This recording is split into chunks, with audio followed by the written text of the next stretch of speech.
တောင်းရံနှစ်ခုကြားမှာညက်နေတဲ့မြို့ခမရတို့သွားရဲလား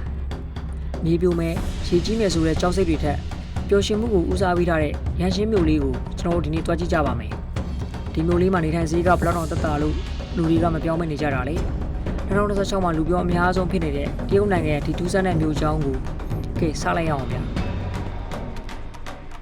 ပရိသတ်တို့ကြီးဒီမြို့လေးရဲ့မြေပုံကိုကြည့်လိုက်ရင်ခင်ဗျားတို့မျက်စိကိုခင်ဗျားတို့ပြန်ပိုးရပါလိမ့်မယ်ငွေတကောင်လိုရှည်လျားပြီးကျင်းမြောင်းတဲ့မြေကမ်းပေးနားမှာအင်းတွေကိုစီထားတာပါဗျာအချင်းဆုံးနေရာကပေတရာပဲရှိပါတယ်ခင်ဗျားတို့တစ်ဖက်လမ်းကနေခဲနဲ့လှမ်းပစ်လိုက်ရင်တစ်ဖက်ကအိမ်ရဲ့ဗရင်းမောက်ကိုမှန်နိုင်တဲ့အထိအနေထားမျိုးပေါ့ခြေတုံးကစားကုန်တယ်ဖို့တခြားမိနေရမရှိလို့ဒီမြေကမ်းပေးမှာတိုးဝှေ့ပြီးလူတွေထားကြတာပါမြေပြမ်းမရှိတော့ဘာဖြစ်လဲတောင်နေရကိုကတ်ဆောက်တယ်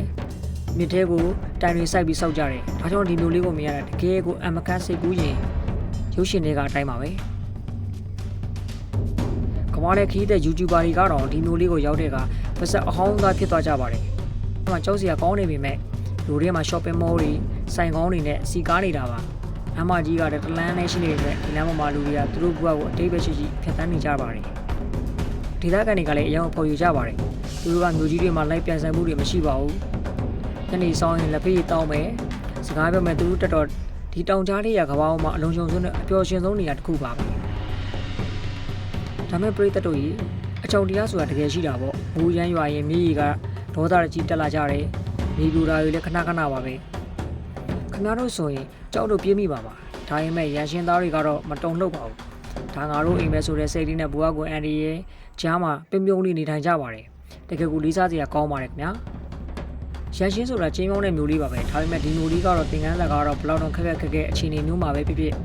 လူသားတွေကပျော်ရွှင်အောင်နေထိုင်တတ်ကြပါတယ်။ကဲပရိသတ်တို့ကြီး